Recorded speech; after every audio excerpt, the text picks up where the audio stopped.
This is going to be a very simple fly, just a beadhead pheasant tail nymph. The idea isn't so much to show you how I tie the fly, but some of the techniques that I use along the way. These are techniques that I use in many of my flies, and I just thought you might find them interesting. So as you can see, I've got a bead on the hook waiting to be put into position, and I've just started the thread on the front third of the hook shank. And now I'll take quite a hefty bunch of pheasant tail fibres and measure them against the hook shank.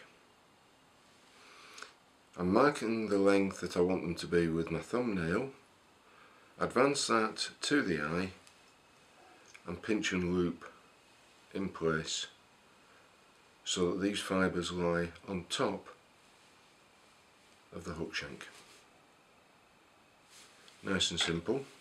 Take my scissors, come in at a very steep angle and cut a nice taper to get rid of the butts.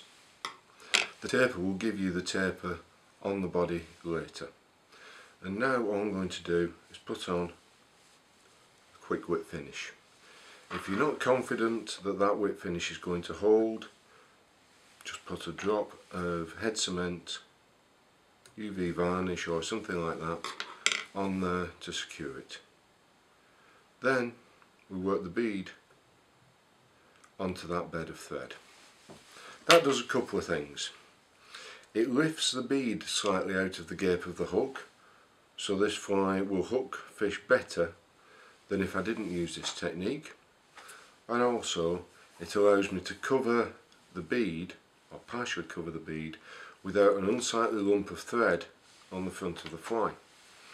So I've restarted my thread behind the bead and then bring over all the fibres right over the top of the bead and tie down to the hook shank, working back towards the bend. And now that I've reached the bend, you can see those fibres also form the tail. Nice and simple, straightforward, how to cover a bead. The next thing I'm going to do is tie in a rib. There's a sort of mantra I have with this: first wound, last on. So last wound, first on. The rib's going to be wound last, and the body of pheasant tail is going to be wound first, so it goes on last. You'll notice I haven't run back up the hook shank. I just tied everything in there because the turns I'm now going to put on prior to winding the pheasant tail are going to tie down all the materials and neaten everything up very nicely. There. Again, nice and simple, straightforward, quick and easy. Then wind the pheasant tail. Now some people talk about counter winding and winding the rib the other way and all this sort of thing. There's only one word I have to say about that, and that is pitch. The distance between one wind of that pheasant tail and another is very small. The distance between one turn of the rib I'll put on and the next turn is very large, because they are such a different pitch. The rib will sit on top of the pheasant tail and provide it all the protection it needs. No need to mess about counter winding either the pheasant tail or the rib. Just straight on there, nimble. So I've wound the pheasant tail, trimmed out the butts, and now I'm going to wind the rib.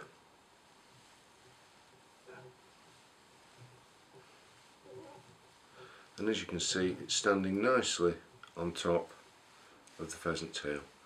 Tie it off with a couple of turns, and then, as always, wiggle the wire about and worry the end off.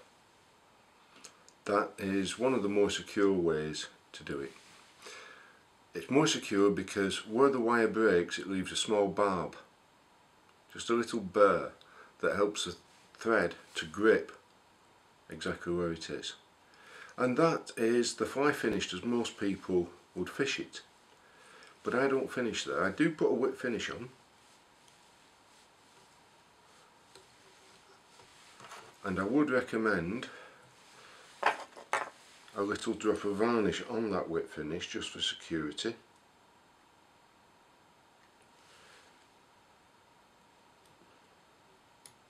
You're not looking to build a really nice shiny head, because as you'll see in a second we are about to lose all sight of that head.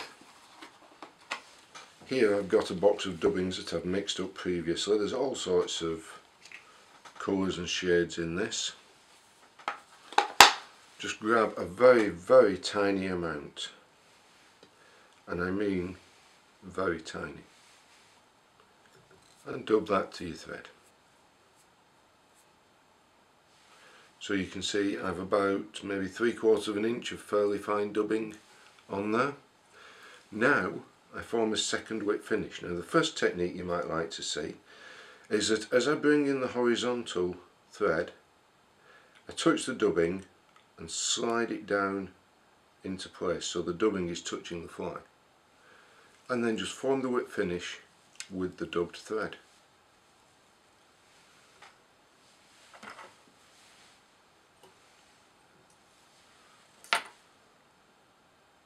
And there is how to make a soft-headed fly with a dubbed head with no thread showing.